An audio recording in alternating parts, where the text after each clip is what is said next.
வணக்கம். சிலம்பத்தில் உள்ள அலங்கார பாடவரிசையில் வரக்கூடிய ஒரு சுற்றுமுறை இன்றைக்கி நம்ம பார்க்க போகிறோம்.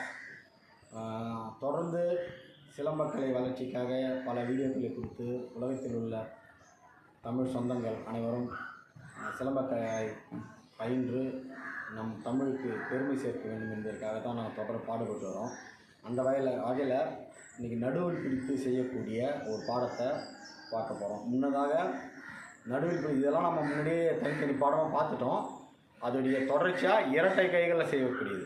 பாருங்க, 1 2 3 இடுப்பு சுற்று போடுறோம், மீண்டும் மேல் சுற்று இப்படி எடுக்கணும்.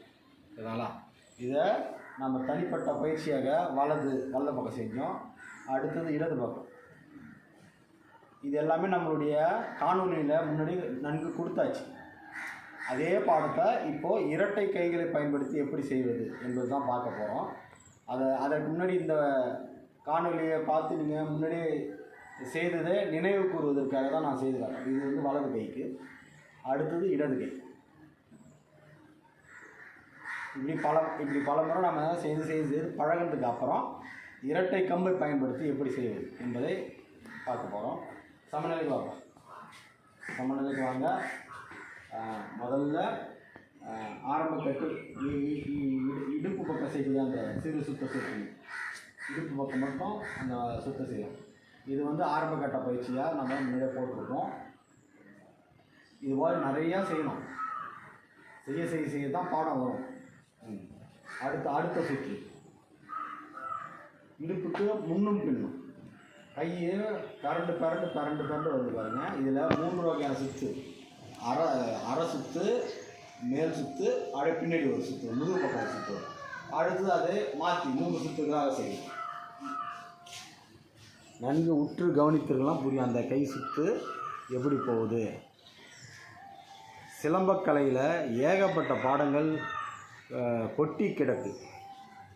மற்ற கலைகளை ஒப்பிடும்போது சிலம்பத்தில் நம்மளுடைய பாரம்பரிய தமிழ் போர்க்கலையில் ஏகப்பட்ட பாடங்கள். அப்படியே நிறுத்துவோம். சற்று நேரம் ஓய்வு எடுக்கும். ஒரு பாடம் செய்து முடிச்சோன்னே சற்று நேரம் ஓய்வு எடுக்கிறோம். மீண்டும் அந்த பாடத்தை செய்ய போகிறோம். Ready, start. இப்போது இது 2 முனையிலையும் நம்ம தீப்பந்தத்தை கொளுத்தி செய்யும்போது தீ விளையாட்டாக மாறிடும்.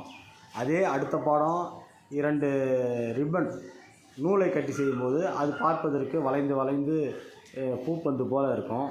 அல்லது 2 பக்கமும் வண்ண காகிதங்களை ஒட்டி செய்யலாம். இப்படி பார்ப்பதற்கு பல வகையான அலங்கார பாடமாக இது இருக்கும். இதுவே இன்றைய காலகட்டத்திற்கு இது வேறு விதமாக 2 பக்கமும் எல்இடி பல்பு கட்டிட்டு செய்கிறவங்களும் இருக்கிறாங்க. பாடம் ஒன்று தான். அதை மாற்றி நம்ம எப்படி பயன்படுத்துகிறோம் அப்படின்றது தான் இதில் புரிந்து கொள்ள வேண்டிய விஷயம். நம்மளுடைய உடற்பயிற்சிக்கு வீட்டுக்குள்ளே இருந்து கொண்டு இது போன்ற பல பாடங்களை செய்து நம்ம பழகலாம். நன்கு செய்து பழகலாம். இது மிக மிக முக்கியமான அலங்கார சுத்து. இன்றைக்கு பார்த்த இந்த பாடத்தை நன்கு பயிற்சி பண்ணி பாருங்கள். உங்களுக்கு ஏற்படும் சந்தேகங்களை எங்களிடம் தொடர்பு கொண்டு கேட்கலாம். நாங்கள் ஆன்லைன் வகுப்பு நடத்திட்டு வரோம். உங்களுக்கு வெளியூர், வெளி மாநிலம், வெளிநாடு அப்படி இருந்து விருப்பப்படுறவங்க இந்த பாடத்தை பயிற்சி பண்ணி சந்தேகங்களை எங்களோட கேட்டு பயன்பெறுங்கள். நன்றி, வணக்கம்.